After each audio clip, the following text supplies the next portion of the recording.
This is Budva, the most famous seaside resort in Montenegro. Ancient walls, stunning beaches, crystal clear water, some water adventures, and of course delicious food. In this video we will explore where to walk, what to see, what makes the old town so special, and why this town is so popular among tourists.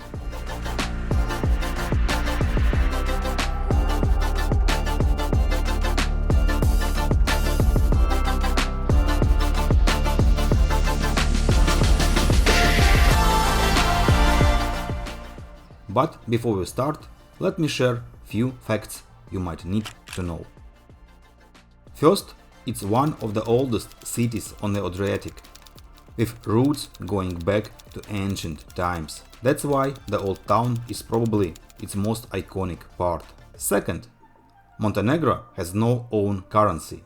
They're using euro, even though they are not part of European Union.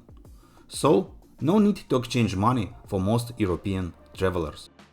Budva is located just 20 kilometers from Tivat airport, so it's quick and easy to reach.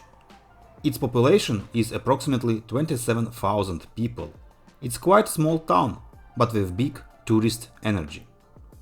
So why do people choose Budva? Because it's the perfect base. It's easy to reach, it's full of life, and ideal for exploring the rest of the coast. From here you can book day trips, hop on a boat, or just walk for hours by the sea. You can easily reach Sveti Stefan, Kotor, and Lovćen. Budva's old town is a highlight and must-see place if you are in Montenegro. It's full of medieval charm with its narrow streets. And now we are heading to explore Old Town. We will walk through nice, small streets of Old Town. I will show you the main sightseeing objects inside Old Town. Here is one of the entry point to Old Town. It's called the Iron Gate. So let's use this gate to go inside. Let's go.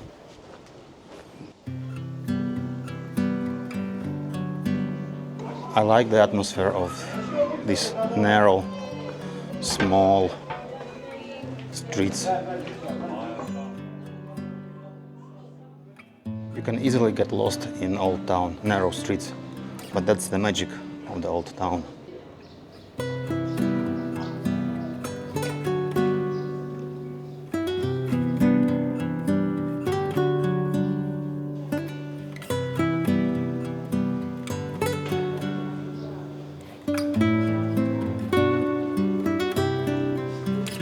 You see ancient pylons from 7th century BC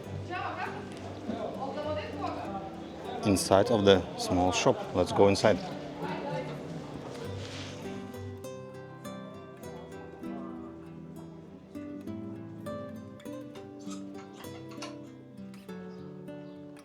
And don't miss the Citadel, an old fortress with stunning sea views and a quiet stone courtyard. It's here. It's museum, library, and you can see a good panorama of Budva here. Let's take a look.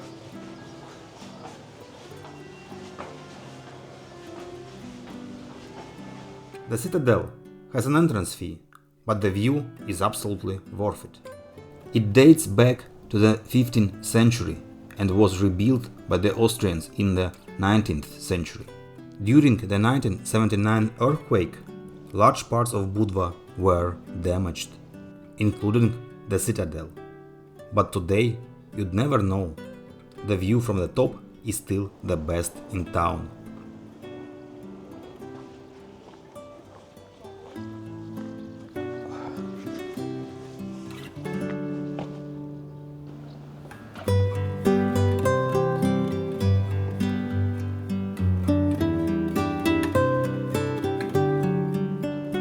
And you can actually climb upstairs.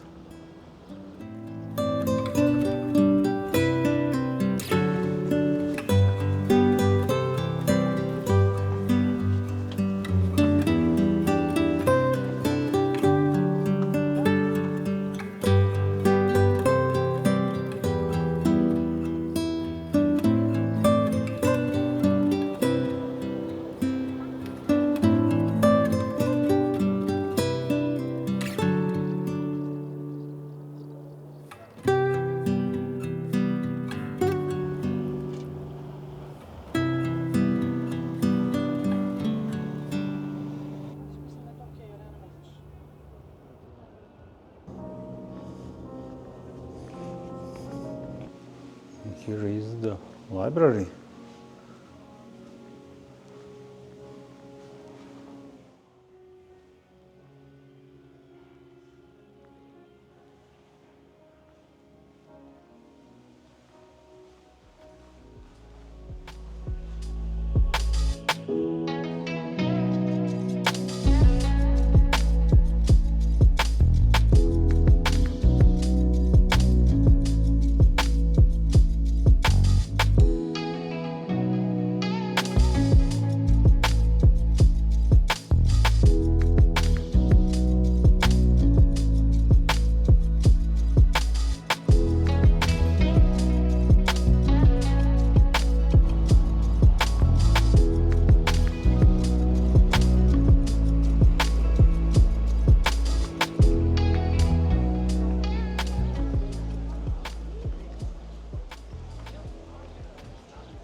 You will also find two small churches nearby, St. John's Church with its tall bell tower and the Church of the Holy Trinity with bright mosaics and a peaceful inner yard.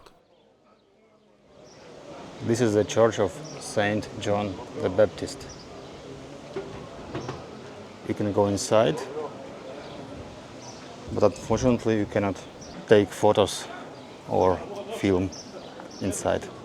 Both churches were damaged in 1979 quake and later restored stone by stone, preserving the original charm.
Here is the Museum of Budva, but it's closed now because today is Monday and on Mondays museums are closed.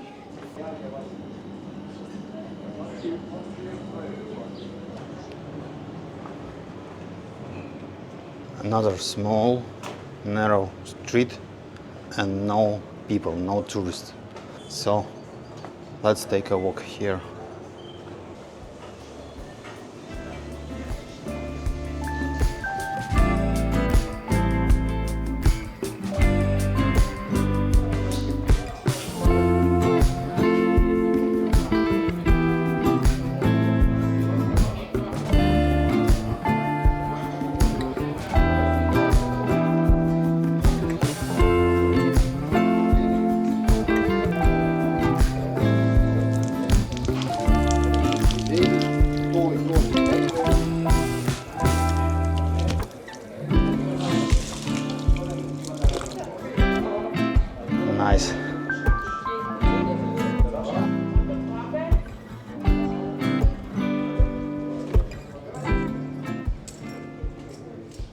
Just a few steps away there is a square of poets, one of the most peaceful corners in Budva.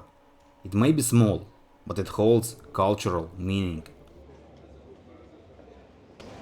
And here is the secret gate to the beach. Let's check it out. And just like that, you step out of history and land right on the beach.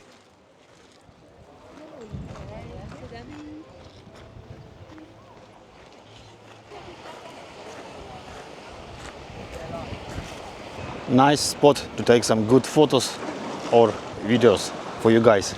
So if you like, you know the drill. Press like, subscribe and post your comments. Yeah, this is the beach just outside of Old Town, which is quite cool. Actually, there are a lot of different places where you can swim in Budva. Crowded or quiet, wild or comfy. There is something for everyone, but we'll dive into that in a separate episode. So don't forget to subscribe if you love the sound of waves.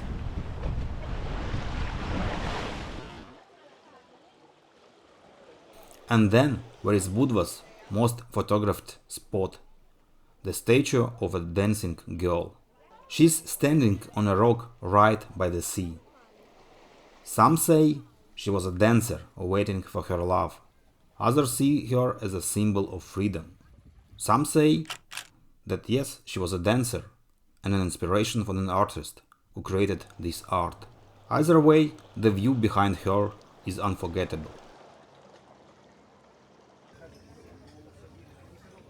Do you want a different perspective? Then you can rent a boat or take a sea tour. Many includes swimming stops or even fishing. I joined one of these tours and here's what it looked like.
And look where our boat has brought us, Sveti Stefan, one of Montenegro's most iconic places, just outside of Budva.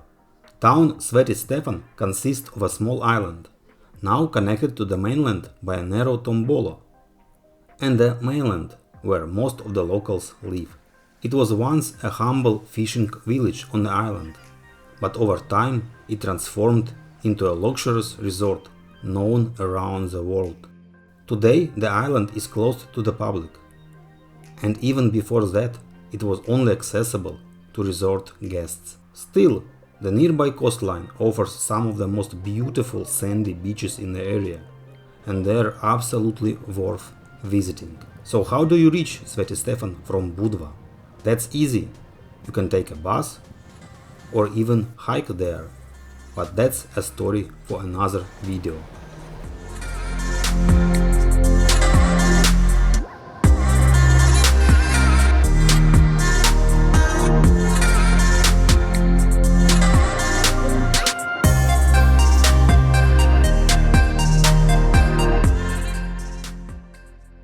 And our next stop on this sea tour is Sveti Nikola Island, or as the locals like to call it, Hawaii. So this is Hawaii beach. We did a stop here after checking Budva from the boat, and now I'm going for a swim.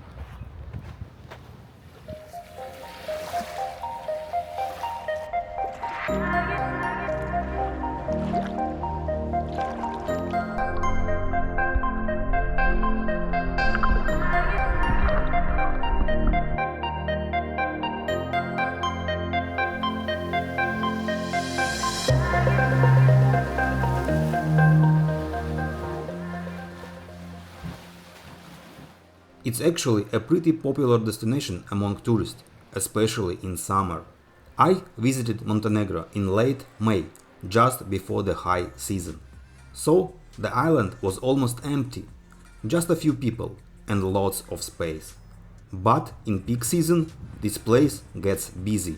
Boats come and go all day, and the beaches can fill up fast. So if you like it quiet, come early in the season or early in the morning.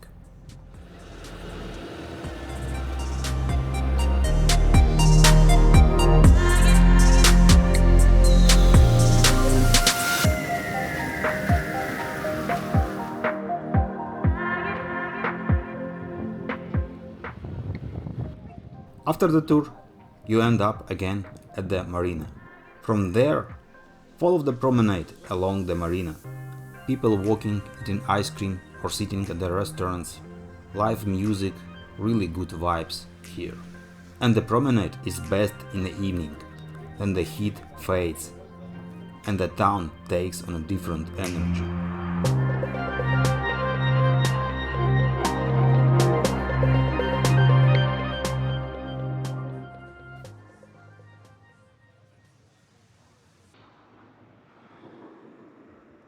If you are up for a short hike, head out to Mogren Fortress, a hidden gem with incredible sea views. And there you can actually see our destination, Fort Mogren.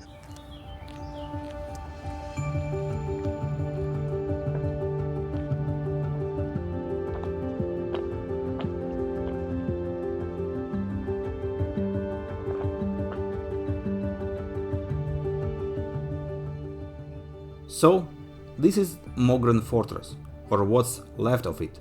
It's a bit rugged and overgrown, but absolutely worth it for the view and the feeling of discovery. It was built in 1860 by the Austro-Hungarian Empire, and it once guarded the western borders of Budva. During World War II, it was used again as a bunker and military warehouse. The fortress also was hit by the Montenegro's devastating 1979's earthquake. Much of it collapsed, and for years it was nearly forgotten, overgrown and abandoned. It was never rebuilt. In 2016, volunteers cleared a path and reopened the ruins, so now hikers and curious travelers can easily visit the place.